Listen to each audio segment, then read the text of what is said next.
this is the campaign season for municipal races here in Connecticut, and here in Danbury, we have a candidate right now who's seeking the Democratic nomination to run against Mayor Boughton, and it's featured right here in Tribuna magazine. So, without further ado, I want to introduce everybody to the man who wants to give Mark Boughton his pink slip, Gary Goncalves. How are you today? Very well, Al. Thank you for having me on tonight. Ain't no problem at all. So let's get right into it because I don't want to waste any time here. Sure. There's a lot of questions I want to ask you. So let's just start a little bit by briefly talking about your background. Sure, Al. Obviously, I'm Danbury born and raised. I attended public schools, and let me just say that I came from a middle-class, blue-collar background, and our buzzwords at home were do it right and do it now. Okay. So very helpful to me in my career.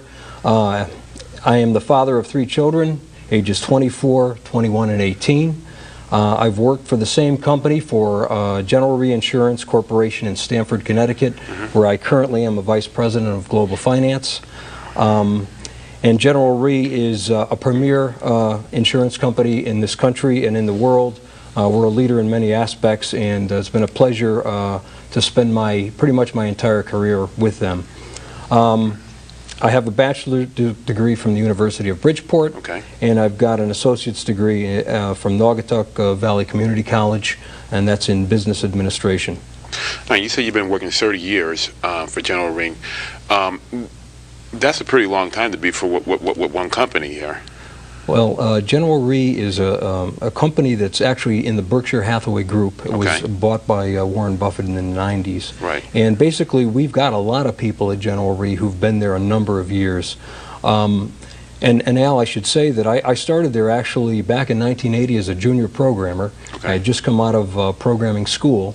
And, I've progressed through the years steadily up the ranks and currently hold the title, as I mentioned, of Vice President. All right. Well, I met you for the first time officially back on March the 9th, I think it was. You're down at the Democratic Town Committee meeting. I did a little video footage of you there, and I was pretty impressed by what you had to say. But for the public, because this is really the first time that you've been on television since you announced your intentions to run for mayor. Right. Why don't you tell me a little bit why you want to run for this spot? Well, Al, I think I'm running for a few reasons. I mean, number one, I am myself a taxpayer and citizen who grew up in this town. Right. And quite honestly, I'm concerned about the direction of this city under the current administration. And I think from what I'm hearing and from what people are telling me, I think the people in Danbury are tired. They're tired of tax increases. They're tired of spending money through bond referendums, which really, which really burdens our taxpayers into the future. And again, I might add, without a discernible vision for the future. I think they're concerned about the quality of life in town, and I think that education within town. I mean, we've got a great school system and a great bunch of teachers, but I think there's a lot of concern about potential downsizing in that area. And again, with a global economy, I don't think we can minimize what education means to our children growing up, because of course everyone realizes that in this global economy, for the first time in our nation's history, our children are competing for jobs in this country with children from countries such as India, China, Russia, Poland, and I've had the occasion to visit these countries, and I can tell you that those kids are well schooled and very bright. Yeah, well, I can tell you Danbury is very multicultural, and we have a lot of different cultures here in this area.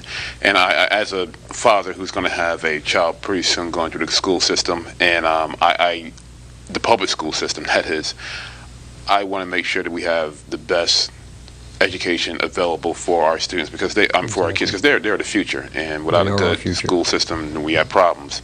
Let's just go over some of the topics you just brought up real quick. Let's talk first about taxes, because it's on a lot of people's minds right now, and we have a budget that's going to be presented by the mayor, I think, next week. So I'm sure taxes and bond referendums and increasing city fees are going to be on a lot of people's minds. Well, I believe it is, and I think under this administration there's been tax increases every year. People realize that we've floated a few very large bond referendums, and quite honestly, I mean, in my opinion, and I think in the opinion of many other citizens, spending, $40 million on a police station that looks like a Victorian mansion might be a little bit of overkill. And I think also people are very concerned about the steady increase in city fees over this administration's tenure, and I think it's I think people are really looking for a change in direction of this city, a change in leadership. I think they're looking for a sense of pride restored back to our community, and I think really to reunite our community as a whole and its different constituencies. Right. Again, I think with the new budget that's going to be presented, that's going to be on a lot of people's concerns. I do recall last year that there was a bit of controversy when the mayor presented five $500,000 bonds, Right. Which was done without the approval of the people through a referendum. It's a little different than what was done by, I think, basically all the other mayors in the past. And I guess people are just getting a little concerned over the significant amount of bonding that's been done under this present administration. Yeah. But another thing I wanted to tackle, because it's another big pet peeve of mine, in fact, it was one of the biggest pet peeves, because we talked about traffic congestion and the border tolls in our first segment, and that focuses a little bit on the quality of life in the area. I want to find your opinions on where do you see problems or difficulties in terms of quality of life, traffic congestion, irresponsible development, the downtown area. Why don't you just give me a... Well, Al, I think, I want to go back to what you mentioned first. I think, personally, I'm against tolls on Right. our highways. I think our highways are congested enough.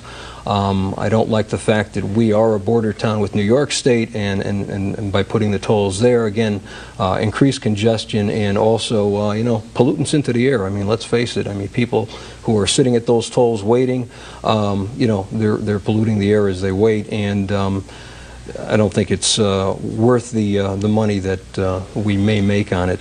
Well, like I was telling the people earlier that, or I think I was telling you earlier about this also, is that Interstate 84 hasn't been around for that long. I mean, it was really established in the late 60s, early 70s, and before that you had Route 6 and Route Right. 202 and Route 35, Route 123. A lot of people still take those old roads, and you can ask any person who lives on Mill Plain Road right now about traffic congestion during those peak hours.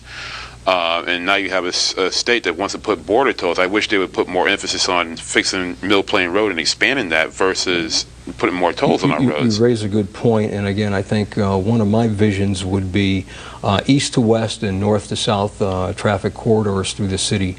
4 lanes extending from, again, Seeger Street all the way out to Brewster, and certainly that has been talked about in the past. I know that the state actually approved that many years ago, and nothing's been done. I think it was back during the late 90s. I believe so. That, yeah. And also, I think we need very definitely a north-south corridor, from the Bethel line all the way through North Street out to Route 37. So I would be a big proponent of that. I think you mentioned also the downtown. I think the downtown is being neglected, Al. I think there are certain things that are in states of disrepair. I believe if you took a walking tour downtown, we have a lot of empty storefronts, and that's certainly not good for bringing back a vibrant city.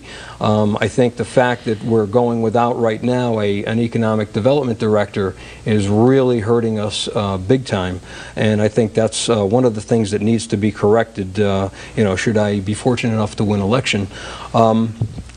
And again, I think you mentioned also use of land. I mean, to me, the carbide land, instead of putting in homes that people couldn't afford, Right. I think we would have been better served to direct some new business into the city, which again, increases the tax coffers. So, and also got to just say for a second here that I disagreed with the current administration when they, for the first time in the city's history, gave tax breaks for residential property to BRT on a couple different sites, and only to turn around and have BRT not use those, at least one of those sites, for the stated intention that they, originally I think were if under. we're talking about the BRT place on Crosby Street, Exactly. I think they were supposed to use that for young adults, and they turned out using it for a basically, in essence, a college dormitory. Yeah, when it comes right down to it, yes. Yeah, and they're doing that on our dime. Yeah, so exactly. that's been one of my pet peeves for quite a while. And for 7 years, by the way, without taxes. Yeah. So we talked about taxes, we talked about quality of life, and you want to talk about education one more time and just touch on that a little bit? Yeah, I think what I mentioned before, I think, we don't get the credit in Danbury for the school system that we have. Yeah. I think we've got a tremendous school system with a tremendous bunch of teachers.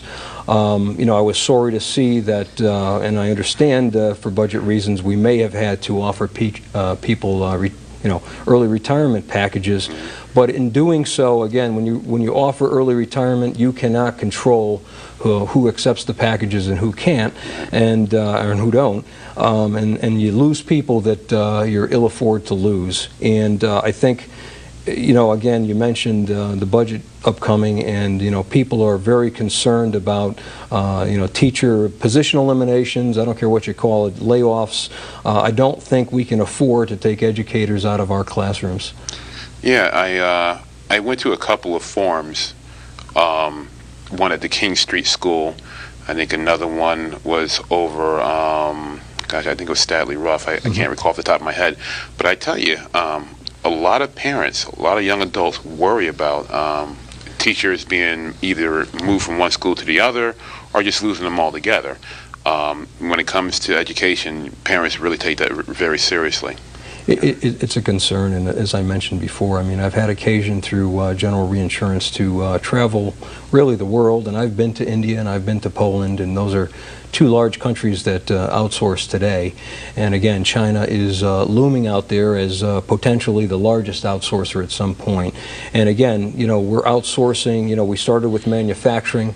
Now we're starting to outsource, skill jobs, and soon there won't be anything left in this country but innovation. So I think we've got to be very careful about, our future in the education world, and I think that's where the money needs to be spent in the future, and we need to be more creative as to how to retain our better teachers and develop programs that are consistent with the programs that are ongoing with the rest of the world. All right. Well, tell me a little bit about how your campaign is running so far. You've been out there. You've been knocking on doors, shaking hands, kissing babies, and we've been shaking a lot of hands. I think the citizens of Danbury are going to be very pleased about the next 2 months in our campaign. I think there's going to be a lot of campaign messages and themes coming out. I think they'll be perhaps unique in how they're delivered and how they're reinforced over the next few months. I've been taking a lot of time to gather information from people outside of the city. For instance, I had a great sit-down with Mayor Dan Malloy in Stamford. As I worked down there, I took the opportunity to visit with him last week. We had a great talk, and again, the cities like Stamford and Hartford and others, Bridgeport, New Haven, they have similar problems to Danbury. They're a little bit on a larger scale, but I mean the problems are very similar. We'll be speaking to Chris Murphy. I've spoken to Susan Beisowitz. Again, both she and Dan are, probably going to be candidates for governor. And we plan to get out to other cities as well and talk to them about their problems and how they've handled some of their issues and how they're keeping their budgets intact. going forward. But it seems to me that there's a lot of positive enthusiasm in town. Everybody I speak to believes it's really time for a change, a new sense of direction, a vision for the future, and I'm only too pleased to step up into this arena at this time. I believe with my corporate background and knowing the city as well as I do and a knowledge of the issues, I think I'm well positioned to lead this city into the future and give it, restore its pride and its sense of unity. Well, all right. Well, look, thank you very much for coming on tonight. My pleasure. I do appreciate it. I'm sure we'll see a lot more of you in the future. I'm sure I'll see you a lot more on the campaign trail and also online as well.